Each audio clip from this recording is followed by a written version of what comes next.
తెలంగాణ మరియు ఆంధ్రప్రదేశ్ రాష్ట్రాల్లో క్రిస్మస్ పండుగ వేడుకల నేపథ్యంలో పాఠశాలలకు మరియు ప్రభుత్వ కార్యాలయాలకు వరుసగా 3 రోజుల పాటు సెలవుల వాతావరణం నెలకొంది. దీనివల్ల రాష్ట్రంలోని విద్యార్థులకు, ఉద్యోగులకు వరుసగా సెలవులు లభించే అవకాశం ఉంది. సాధారణ సెలవు దినాల్లో అన్ని ప్రభుత్వ, ప్రైవేట్ విద్యా సంస్థలు తప్పనిసరిగా మూతపడతాయి. ఆంధ్రప్రదేశ్ సెలవుల ప్రకటనలో స్వల్ప మార్పులు ఉన్నాయి. ఏపీ ప్రభుత్వం డిసెంబర్ 25ను ప్రధాన పండుగ కాబట్టి సాధారణ సెలవుగా ప్రకటించింది.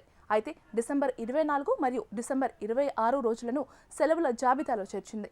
సాధారణ సెలవు రోజున రాష్ట్ర వ్యాప్తంగా అన్ని స్కూళ్లు, కాలేజీలు మరియు కార్యాలయాలకు విరామం ఉంటుంది. కానీ ఆప్షనల్ హాలిడే అనేది యాజమాన్యాల నిర్ణయం లేదా ఉద్యోగుల వ్యక్తిగత ఎంపికపై ఆధారపడి ఉంటుంది కాబట్టి కొన్ని ప్రైవేట్ విద్యా సంస్థలు ఆ రోజుల్లో పనిచేసే అవకాశం ఉంది.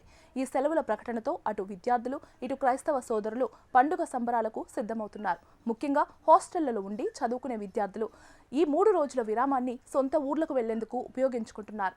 జనరల్ హాలిడే రోజున బ్యాంకులు, ప్రభుత్వ కార్యాలయాలు పూర్తిగా మూతపడతాయి కాబట్టి సామాన్య ప్రజలు తమ పనులను ముందే ప్లాన్ చేసుకోవడం ఉత్తమం.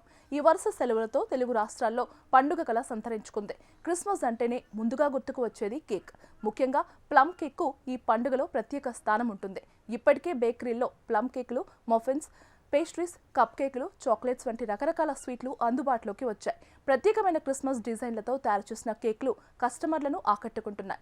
క్రిస్మస్ పార్టీలు, కుటుంబ వేడుకలు, స్నేహితులతో కలిసి జరుపుకునే సెలబ్రేషన్స్కు అవసరమైన అన్ని రకాల స్వీట్లు, కేక్లు ఒకే చోట లభించేలా వ్యాపారాలు ఏర్పాట్లు చేస్తున్నారు. నగరం మొత్తం క్రిస్మస్ ఆనందంతో కలకలలాడుతుంది. పండుగ సందర్భంగా వ్యాపారాలు జోరందుకోవడంతో పాటు ప్రజలు కూడా ఆనందంగా క్రిస్మస్ వేడుకలను జరుపుకునేందుకు సిద్ధమవుతున్నారు.